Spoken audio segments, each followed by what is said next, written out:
It's deranged royal fae. They'll act crazy all day. They'll apologize for the fail, but still scream and wail. It's deranged royal fae. Yeah. You know, it's been a hot minute since I've actually done like a vlog post kind of thing. And so I thought, why not do it? I'm, for some reason, feeling very anxious, antsy, and like kind of, I don't know why, like embarrassed or shit of myself. I mean, don't get me wrong, I feel like embarrassed shit of myself like all the time. But for some reason, like, I don't know what's going on. I'm kind of like weirdly spiraling. But obviously it's not severe enough that I'm like in tears or anything. But then again, testosterone does kill my tears. Man, I can't cry, don't you know? But no, joke. I don't know, I just felt like doing something. I guess my main topic is going to be trans stuff. So, I guess some of them will be kind of like controversial topics or stuff like that. I'm just kind of going to go down a list. I don't know why, I just feel like doing it. And I there's no script or anything like that. And it's not like actual list in front of me. I'm just saying it from the top of my head. I guess one thing, I'll start off like a more softball thing. Where I stand, I guess, with women and trans women or trans people actually in general in sports. It's a case by case basis. It depends on the sport. And it depends on how far the trans person is or isn't in transition. Samantha Lux did a great video on it. I'll probably link it if I'm not dumb. Which, you know, that's asking a lot. I'm always dumb.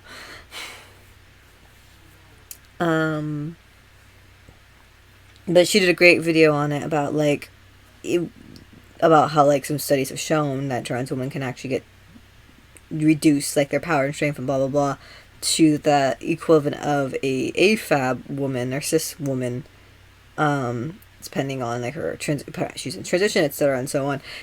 Again, did a great job. So with me, it depends on sport and point of transition kind of thing.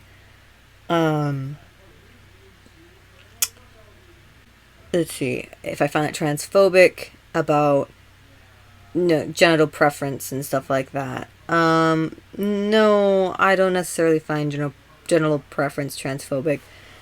It's something I can never personally understand. I don't think I'll ever be able to personally understand genital preference in the sense like I don't experience it.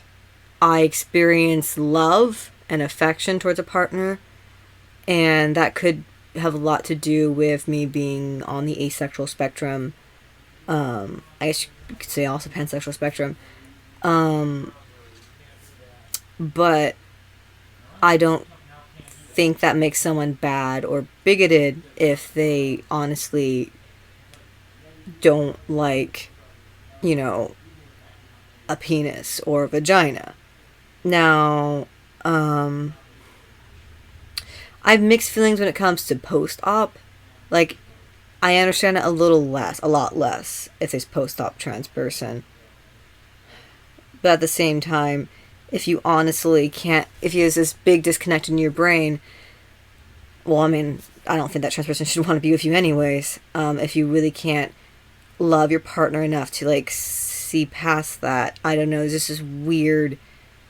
Because romance and sexuality also are different fields, to be fair. And I've recently kind of discovered that I'm actually demisexual, and there's only one person I'm actually truly feeling sexual attraction to, kind of thing. Even though I have my other romantic partners, and even though I would have sexual activity with my other partners, there's only one partner that I've realized that I actually do have the most genuine sexual reaction to, or genuine sexual attraction to. So I have a hard time understanding genital preference. I have a hard time understanding being straight or gay, for that matter. I'm not saying there's anything wrong with being either or. I'm saying it's something I will never experience, at least not ever again. I did used to identify as lesbian back when I was in high school, like through, since like I was 14 up until I was 19, I would say I identified as lesbian. I identified as a woman who liked other women. And then I kind of discovered polyamory